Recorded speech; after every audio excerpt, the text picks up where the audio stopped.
and welcome to Myth Monsters. My name is Erin and I'll be your host for these little snack bite-sized podcasts on folklore and mythical monsters from around the world. These podcasts focus on the actual cryptids, folklore and mythic monsters from global mythology, rather than focusing on the full stories of heroes and their big adventures. I'll also be dropping in some references that they have to recent culture and where you can see these represented in modern day content so that you can learn more and get obsessed as I am about these absolute legends of the mythological world. Welcome back. It's so nice to be back. It's been a very long 2 weeks. I'm so happy to be back talking your ears off. A little bit of an update from me is not very much really. We topped the charts on Good Pods a couple of times during my break, which is awesome. I had a really lovely birthday full of karaoke and alcohol. Turning 27 was pretty damn good. And I can happily say that we're a year into the podcast. Can you believe it? Happy 1 year anniversary. Anyway, you don't come here to hear about my personal life, you come here to find out about monsters. So this week we're heading back over to the Norse mythos and looking at the amazing afterlife bringing maidens of Scandinavia, the Valkyries.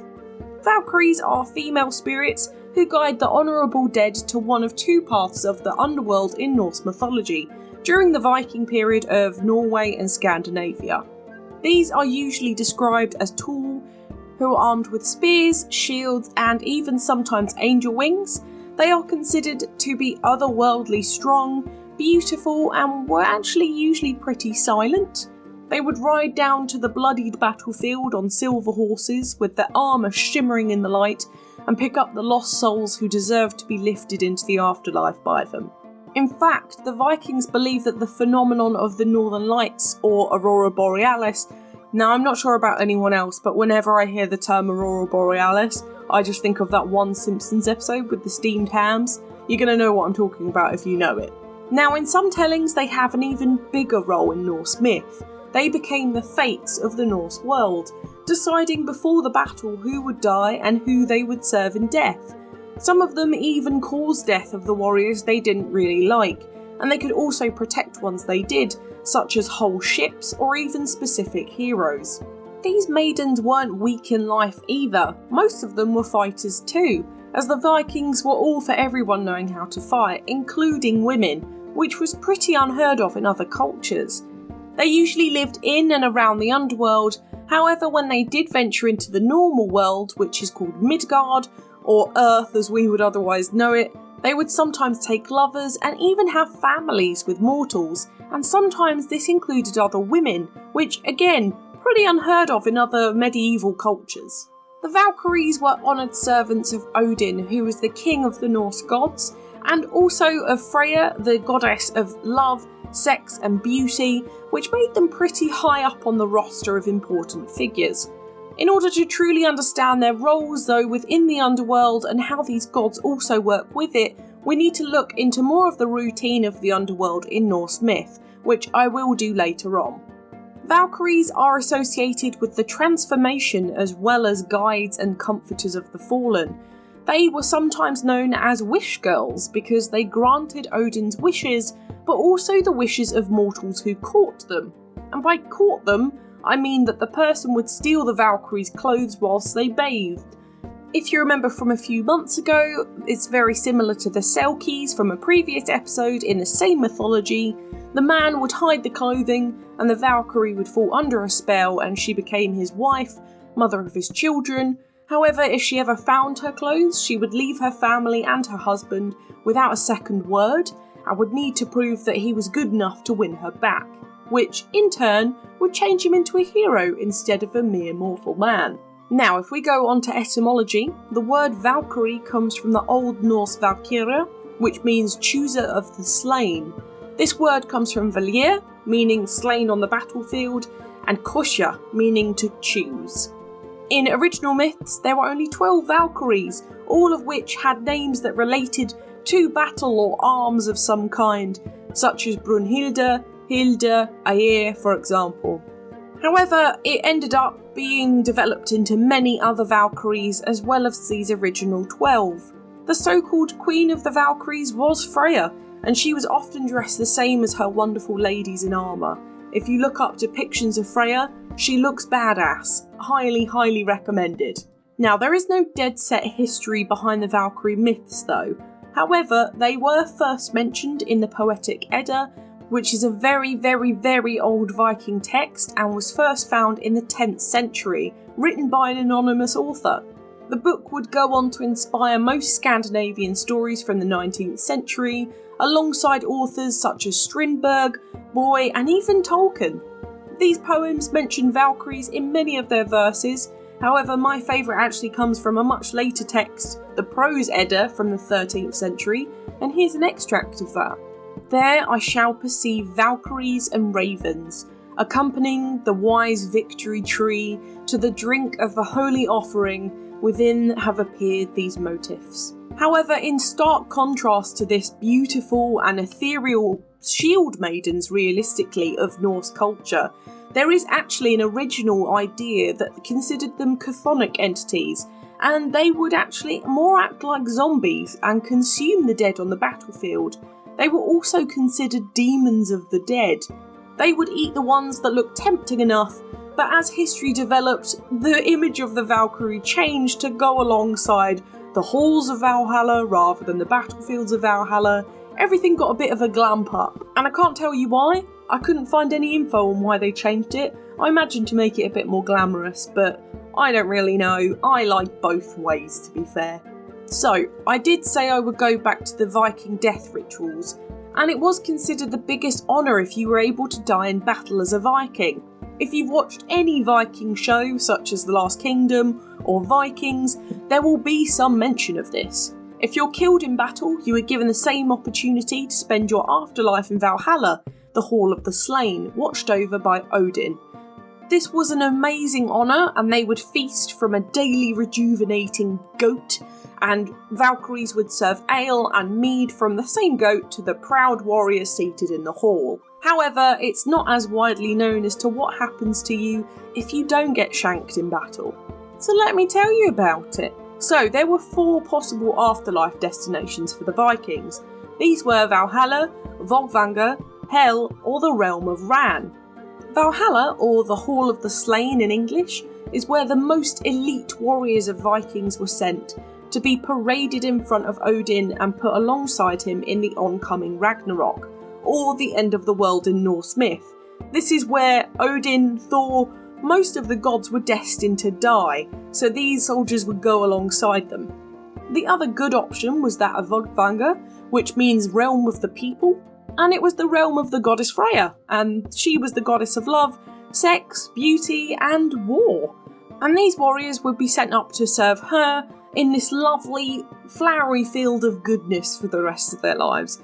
It wasn't the ideal situation, but it was pretty dang good. You can compare it to the Asphodel Meadows in the Greek mythology for that kind of thing, Elysium for Valhalla. Odin and Freya would end up sharing the honourable warriors 50-50, which the Valkyries would then deliver to them. These men in Valhalla were called the Einherjar, which means single fighters, which makes sense because they are ghostly entities, you can't kill them. Now I guess we should probably go on to the not so good ones. So I would probably say that the worst one, for me at least, would be the realm of Ran, where if you had died at sea, so usually through drowning, as this was unbelievably common with Vikings dominating the seas during the time. Now Ran was the primordial goddess of the sea, and the wife of the god of the sea, Aegir, and anyone who drowned would spend their eternity in the afterlife in the deep caves of the ocean where they drowned. Apparently it was like a labyrinth, it was not very pleasant, and the sea is my worst nightmare, so that's very much my hell, I think. Lastly, there was Hell, and this is spelt with just the one L, and it really isn't as bad as it sounds, at least I don't think. This is in the realm of Niflheim, which was a cold, barren landscape ruled over by the goddess of death, Hel, who, if you listen to my Jotun podcast, I've got a lot of info about the different realms of the Norse myth, but she was the daughter of Loki, the god of mischief, so she was very much a revered character. She was kind of cool, she had like half a skeleton face, she was quite generally a cool goddess. It had an immensely high wall though to keep the living out, and the Dead Inn, so you can imagine people were trying to escape. It was generally a place you went if you were dishonourable or if you died of old age or sickness, because again, that shows weakness in Viking culture. You were supposed to die in battle. There is technically a fifth way, and that is generally sitting in your own grave or your burial mound. Vikings believed that if you actually just wanted to relive your life and eat food and jolly about or haunt people, you could. So go figure. That's it. That's all I've got on that one. I think that's really fun though. Now, so back to Valkyries and kind of how they work with this. So they would drop them off to their responsive places and then head off to the next battlefield. But I do have a really cool myth about one of the Valkyries though, and that's about the warrior Hilda. Hilda was the daughter of the famous warrior Hogni, who was away on assumingly a raid of some kind, and Hilda was kidnapped by a local Prince Hedin of the Orkney Islands, which are just off the coast of Scotland. You can imagine, we've got Norway, we've got Scotland, they are quite close. Anyway, when her father tracked her down, she very much welcomed him to the island with gifts, but her father had already drawn his sword as soon as he got off his longboat, to which he stated the fact that the sword was drawn, the battle must ensue between him and her beloved, that she's now fallen for apparently. Many men died within this battle. However, in the evenings of the battle, Hilda would go down and resurrect the dead men. However, as soon as they were revived, they would continue to fight in the same battle, which created a continuous battle until Ragnarok. So you can imagine every time she revived these people, they would just die the next day and die the next day. This conflict was called the Battle of Hedinings, which is a really cool event within Norse myth. I highly recommend looking it up if you're interested in how ridiculous it is. Anyway, we're going to move on to cultural significance. So we're going to start with art, and because this is Norse, we actually have quite a few. The most famous is The Ride of the Valkyries by Johann Gustav Sandberg, which was painted between 1782 and 1854. We don't know. It's a stunning painting of a couple of Valkyries charging into battle on their horses. I really recommend having a look at this painting. It is gorgeous and really sums up what Valkyries did and what they look like. Another famous one is Valkyrie by Peter Nikolai Arbo from 1864, who also painted, if you remember in the Wild Hunt episode, Odin's Wild Hunt, which has Valkyries in it too. This came from 1872. And lastly, Valkyrie and a Dying Hero by Hans Machtart from between 1840 and 1884. Again, not sure, but it's just a gorgeous piece of artwork. And as always, I always recommend that you go and have a look at independent stuff. You can find probably the clearest and the coolest depictions of Valkyries that way. Now, this is more of a shout out to my opera nerds before we move forward, but you might recognise the word Valkyries from very famously one of Richard Wagner's works, which is Die Walküre, which has an amazing song called Ride of the Valkyries in it. It is possibly one of the most famous pieces of music. You've probably heard it a million times before, even if you're not into opera. It's featured in Apocalypse Now, so you might have heard it just from that. Really recommend you go and have a listen. I know that English National Opera did a version of it a couple of years ago. I'm really good pals with a couple of people there, so if you're into it, I really recommend you go and have a look into it. Now, for movies, we only have a few, but they are quite significant, such as Conan the Barbarian, Thor Ragnarok, and Avengers Endgame. So the Avengers part is because there is a superhero called Valkyrie in the Marvel Universe. She was one of many before the goddess Hela slayed her sisters, and so becoming the one and only Valkyrie within the Marvel Universe version of the Norse myths. Obviously goes along with Thor most of the time. For TV though, there is Charmed, Samurai Jack, Looney Tunes, Hey Arnold, Lost Girl, Vikings, Xena Warrior Princess, Kamen Rider Wizard, and Courage the Cowardly Dog, the latter being a cartoon that gave me intense nightmares as a child in the noughties, so if you know, you know. For video games, this is probably our biggest category of the week.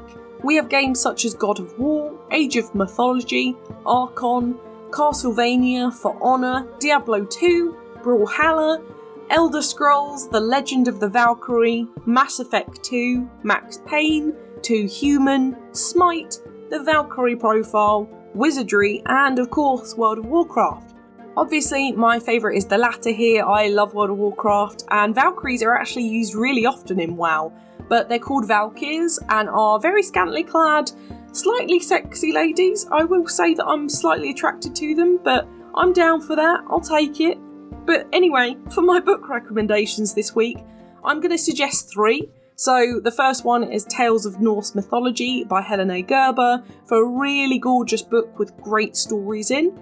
And actually for specific Valkyrie books, which I'm yet to read but are in my immense amount of bookshelf space ready to go, we've got The Real Valkyrie, The Hidden History of Viking Warrior Women by Nancy Marie Brown, and Valkyrie, The Women of the Viking World by Johanna Katrin Friedrichsdottir, which is an amazing Scandinavian name. I actually have a friend at work who is Icelandic and her name is Sigurdsdottir, like her surname, and I have never been so unbelievably overwhelmed by how cool that surname is, so anything with a slightly Scandi feel to it, I'm all over. Now it's time for Do I Think They Existed?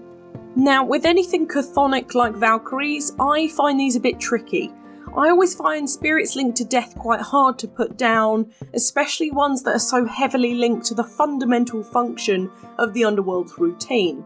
Do I like the idea of an armoured shield maiden rescuing me from battle to chill out with beer and meat for eternity? Absolutely yes. That's my absolute dream. However, is it feasible? Probably not.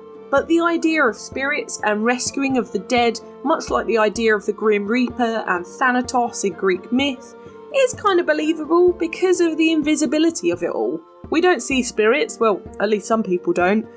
I love the idea of the Norse underworld though. I think it's a really cool concept, much like the Greek underworld, with loads of different layers based on how great you are in life. I mean, I know I personally follow this belief of the afterlife all being within one place, and it's how you spend your life that shows what level you end up in, but I think it's a really great and honest way of thinking about your own mortality.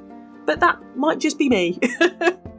I really love these fearsome ladies though, they are such a fun bunch, and I'm definitely feeling a bit of a girl power vibe, especially this month. We're carrying on this great theme of women during International Women's History Month, from Harpies to Valkyries, and then we're also going to go on to the next, who is another woman. Great! So next week, we're heading back over here to the UK for the first time in a little while, whilst the sun comes out, and looking at the ghostly figure of Black Anis from the Brummie countryside. Come haunting with me next Thursday to learn all about this spooky lady.